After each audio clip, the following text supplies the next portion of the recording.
Dari saya, Mata Mumul, hari ini saya akan memperlihatkan kepada kawan-kawan bahwa di depan saya ini juga miliknya Mbah Sutopo.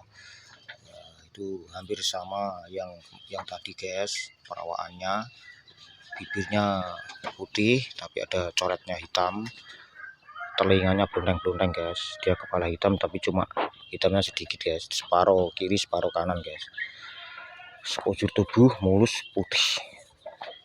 Ini apa ya guys, betina kelihatannya guys. Nah, ini juga punya Mbah Sutopo yang sangat jos gandos, memelihara kambing banyak sekali. Ini perawaannya sudah bagus. Kalau pilihan Mbah Sutopo walaupun kelihatannya kurang bagus, tapi kalau nanti sudah dipelihara Mbah Sutopo pasti bagus hasilnya, karena Mbah Sutopo tahu jenis-jenis kambing yang nanti bakal jadi babon yang bagus. Mbah Sutopo sangat pandai sekali.